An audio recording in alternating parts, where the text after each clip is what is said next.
statements and the first witness on the stand in Donald Trump's criminal trial in New York. First criminal trial ever for a former president. Aaron Katersky is outside the courthouse. Good morning, Aaron. And George, good morning to you. Right from the start, prosecutors emphasized the significance of the case. They tied Trump's alleged doctoring of business records to the 2016 election. And today, the jury is going to hear how a supermarket tabloid became what prosecutors call the eyes and ears of the Trump campaign.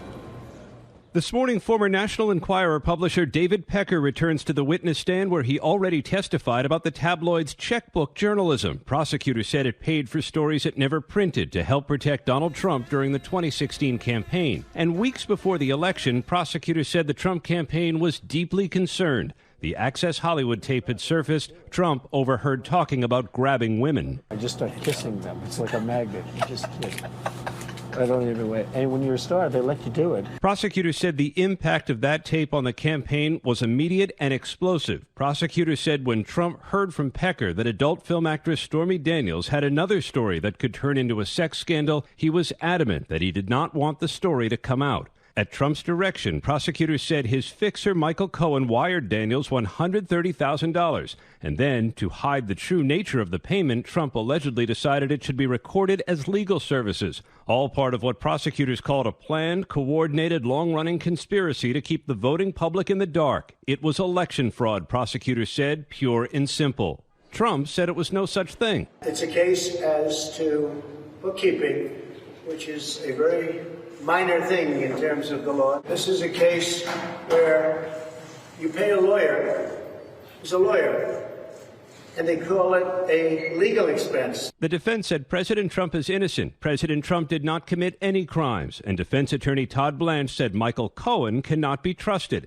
He is obsessed with President Trump. He has a goal, an obsession with getting Trump. The former president sat in court hunched forward, arms crossed on the table, glowering as Pecker, someone who once called Trump a personal friend, testified for the prosecution. Pecker flashed a big smile and cackled at times, belying the gravity of the moment, the first witness in the first criminal trial of a former president. At times throughout the day, Trump closes his eyes, a sign perhaps of disinterest or defiance or maybe just fatigue. He'll snap to when a lawyer nudges him with a note or when he hears something pointed.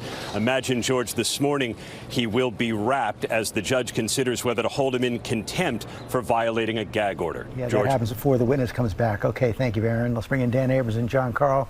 Dan, let me begin with you. We heard for the first time each side's full theory outline of the case. What stood out in the opening statements?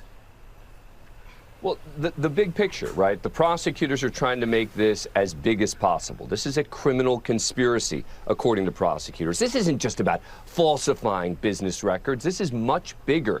This is Donald Trump working with David Pecker and others to make sure that this information doesn't come out in the 2016 election. From the defense perspective, they're doing just the opposite. They're trying to narrow this. They're trying to make this seem as small and inconsequential as possible. It's about some records here, and they're also going to try to make this about Michael Cohen as much as possible. It is clear the defense's strategy is to say, this is about Michael Cohen. You can't believe Michael Cohen. Prosecutors are saying that they can back up what Michael Cohen is saying with other witnesses and with records, but the defense wants to try to make this case as much as possible about Michael Cohen's credibility. David Pecker's the first witness. Fair to call him the star witness? Oh, absolutely. I mean, look, according to prosecutors, he's the one executing on all of this, right? He's the one deciding which stories get killed. He's part of the process in talking about what's coming in, what do we have to worry about, et cetera. And he becomes the executor for Donald Trump in all this, so becomes a critical witness and the heart of his testimony coming today. Let's bring John Carl in. Donald Trump appeared to fall asleep for the fourth time in this trial yesterday. What did you make of his demeanor overall? Look, he looks diminished and defeated and irritated to be there. You could see it in him. He comes out after the proceedings to talk to the cameras. His political advisors have said that day after day he would use that moment to go on the offensive, hit his campaign themes, talk about how we're in this trial when we should be talking about the border or about crime. And instead he comes out and he has these complaints about how he's treated in court, the temperature in the courtroom, and he doesn't look like a presidential candidate. He looks like a convicted. I wanted to follow up on on that we're going to have that contempt hearing Yeah. today. Do you think he actually wants to be sanctioned by the judge?